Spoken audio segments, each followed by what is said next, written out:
Located in the southeast of the country, Ulsan Metropolitan City is South Korea's seventh largest metropolis. As the industrial powerhouse of South Korea, Ulsan is home to the world's largest automobile assembly plant operated by the Hyundai Motor Company, the world's largest shipyard operated by Hyundai Heavy Industries, and the world's second largest oil refinery. The University of Ulsan was founded in 1969 as the Ulsan Institute of Technology. The Hyundai conglomerate has assisted a variety of university-industry cooperation projects. The university currently has approximately 14,000 students enrolled. Mr. Umair A. Siddiqui is one of the foreign students from Pakistan currently doing his Ph.D. in fashion design. He also doubles as the manager of the Islamic Center in Ulsan in his spare time. Before coming to Korea, so I was working with the Pak Korea Government Technology Institute. It's basically a funded project from the KOICA. So from there, I got to know about the Koreans. And in 2013, they invited us here for the 3 months training here. So in those 3 months, I learned a lot about the Korean culture. So I found them very, very energetic, very hardworking nation. And they're very good in research actually, and they have they are investing on the research and the R&D. And with the new current trends, they are showing that Korean is the most highly funded R&D investor nowadays. In the projects which I am working right now, it's related to the fusing my culture with the Korean culture. The basic concept is that my culture is very rich in the traditional techniques. Like we are very good in tie and dye. We are very good in block printing. We are very good in hand embroideries, which is very rare in South Korea. Nobody is doing the hand embroideries and handcrafts nowadays in South Korea. So what I'm trying to do, that I'm trying to fuse those skills into the Korean traditional dress, which is hanbok. So they usually wear the hanbok dress. So for example, we are using the natural dyes related to the meat, extracted dyes from the coffee and tea and the bricks and the indigo and grass and the orange juice and the permission juice. So we have like a different natural resources from where we can get out the natural dyes. And we are working on some of the techniques, like we called it the marbling technique. It's very popular in Pakistan. So I'm trying to take those techniques and make the hanbok dress. So for the hanbok, it's like a pattern for the jagori. It's like a upper pattern of a hanbok. We called it the jagori. And for the jagori, for example, first we make the patterns, and with those patterns we make like a prototype samples. It's not actual sample. It's like a smaller size sample. We called it the prototype sample. Once we make the prototype samples, so we implement those techniques into these fabrics and make a proper costume. So this is the whole concept of my working right now.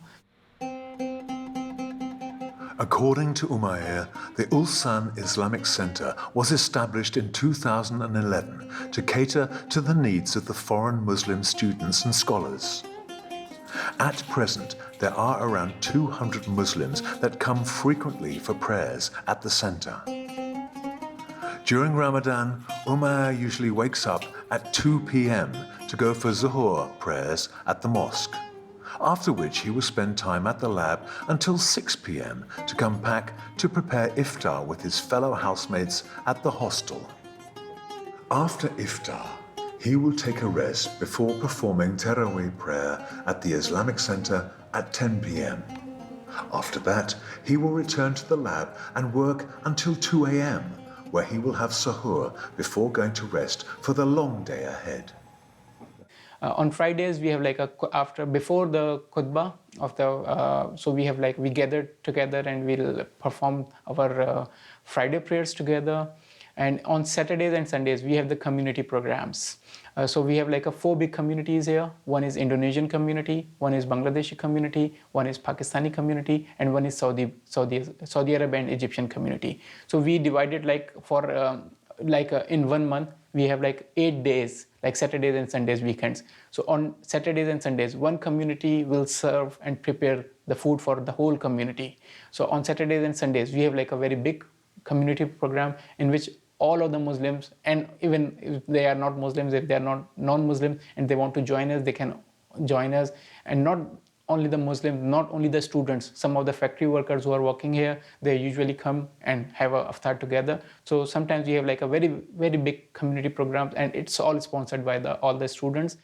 After the Zuhur prayer, Umair visits the UIC Halal shop at the center that provides halal food to the Muslim community in Ulsan on a non-profit basis. Umair will have a special iftar gathering with his fellow Muslim friends at the hostel this evening. The Pakistani snacks comprise food items that are quick to prepare, spicy, usually fried and eaten with chai tea or with any one of the meals as a side dish.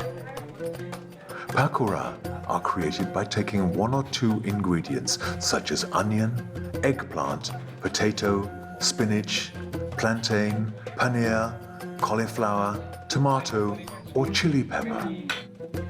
They are dipped in a batter made from gram flour and then deep fried. Pakora are also often served with chai tea to guests arriving to attend Indian wedding ceremonies, and are usually complemented with tamarind chutney, brown sauce or ketchup.